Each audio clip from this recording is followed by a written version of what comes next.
Senate Republicans delaying a vote on health care until after the 4th of July. But the question now is, where do they go from here? The political director of ABC News joins us to try and answer that question. Then Governor Cuomo dragging lawmakers back to Albany for a special session to tie up some loose ends, some big loose ends. Assemblywoman Shelley Mayer is there. She will join us and fill us in on what's going on. Also, lots of new developments in the Russia probe. We're going to speak with a former federal prosecutor who says President Trump shouldn't be overconfident.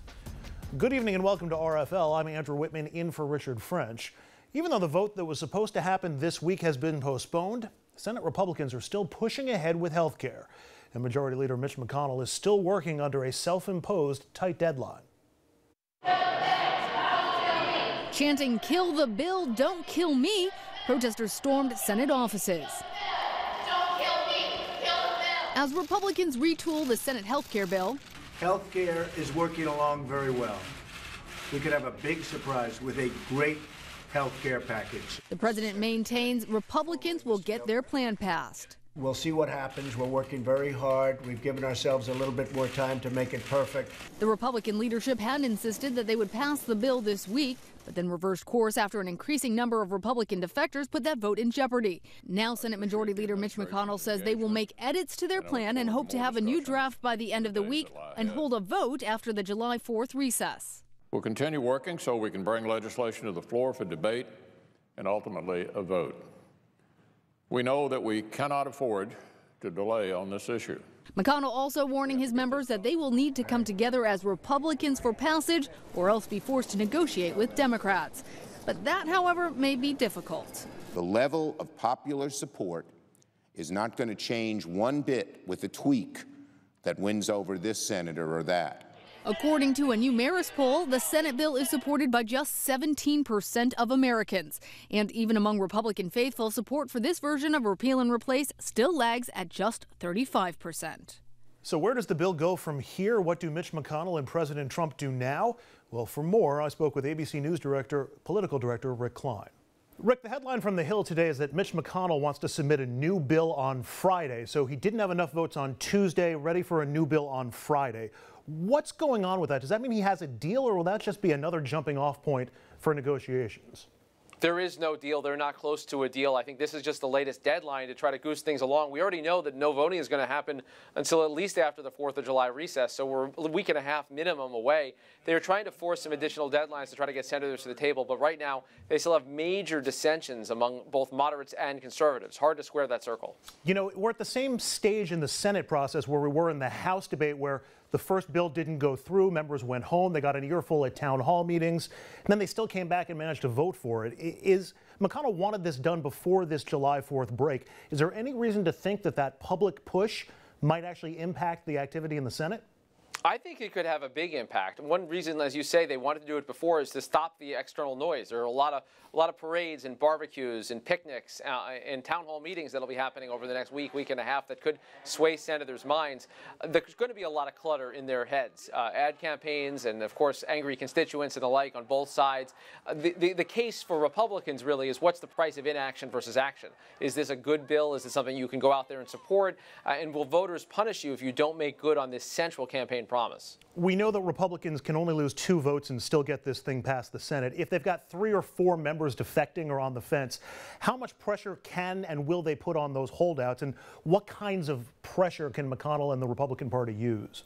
There are carrots and sticks. The Senate has some money to dole out. You could see additional money, for instance, for opioid abuse, that would, particularly the senator from West Virginia, another from Ohio, that have been very hot on trying to secure. You could see some changes in the mandates to try to entice some conservatives. You could see special treatment for rural voters or rural Americans in places like Alaska and Maine, where they have moderate senators who are concerned about it. There are some goodies to dole out, but ultimately this is going to, I think, come down to Donald Trump as the deal maker in chief. Can he close the way he's promised? So far, his involvement has been mixed at best, if not an outright negative. And McConnell reportedly has wanted to keep him at arm's length during this process. Is there any reason to think that McConnell might warm to a greater influence or a greater hand from the president on this? It'll depend on the senator and depend on the situation. If there's a phone call that he can make to get someone on board, that's one thing. But if it's about photo ops, if it's about threats, I'll tell you those things aren't going to work with senators. Their general view is that they're for 6 years, not 4. They have their own statewide bases. They have very diverse constituencies, much harder to manage than the House of Representatives. And we've already seen McConnell pushing back against the White House. The pro-Trump super PAC put out this ad against Dean Heller in Nevada because of his opposition to the Senate bill. Is that an indication that McConnell would be leery of using too many sticks or possibly penalizing people with committee placements or chairmanships or something like that?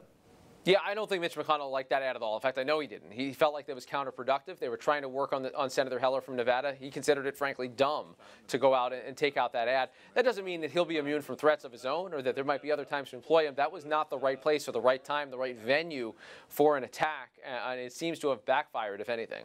You mentioned some of those goodies that McConnell could dole out with the $200 billion that he's got, but when the ACA first passed, we heard about the Louisiana deal and the Cornhusker kickback. Isn't there a real worry about potential accusations of hypocrisy if they wind up trying to buy votes through this process? Oh, sure, and even some Republican senators have pointed that out, that don't make this into a kind of legislative Christmas tree. But that's how you get things done. And again, I think the balancing act for members of Congress is going to be, can I justify this vote? And if the way you justify it is that you got that extra pocket of money for some project, some pet project, something that just helps your state, they may go ahead with it despite the clear political risks. We know there's no consensus among them, but the 52 Republicans in the Senate, they would like a deal, if they can find one, to repeal and replace Obamacare. Does that mean that the GOP is not going to give up on this at any point, even if there's no deal after the holiday? Could we see this months down the road come back? They're going to have to rip off the Band-Aid at some point, and I think the August recess, which is a little bit longer, 4 or 5 weeks, it also coincides with some of the deadlines that insurance companies have for setting their rates for next year. So I think ultimately they're going to have to decide where they're going with it or whether they're going to move on. There are other priorities. Tax reform is something that Republicans, a lot of them, including Mitch McConnell, I think are more excited about getting to than the Obamacare fixes. And finally, Rick, some senators, Republicans too, including Susan Collins, have said they'd like to take a more bipartisan approach, bring Democrats into the mix as they go through the discussions on this. Is there any sense that that is actually a realistic possibility at any point in this process? We're not there yet. We could get there. In fact, Mitch McConnell has semi-threatened his members with the possibility of having to sit down with Chuck Schumer, as if that's the worst fate imaginable for a Republican senator. But they are going to try to do this on a partisan, on a party line basis before they get there. It is, though, possible that we end up in a situation where people acknowledge there are some major flaws in Obamacare. Both sides are going to have to work on it, and there's a chance for governing rather than politicking around this. It would be a moment of bipartisanship we haven't seen in quite some time. Rick Klein, ABC News political director. Rick, as always, thank you. Hey, thank you. Up next, the two men at the center of the healthcare debate. Mitch McConnell still pushing to cut a deal, and President Trump, well, he's largely been on the sidelines of the Senate fight. Our panel joins us next on the political battles going on behind the scenes.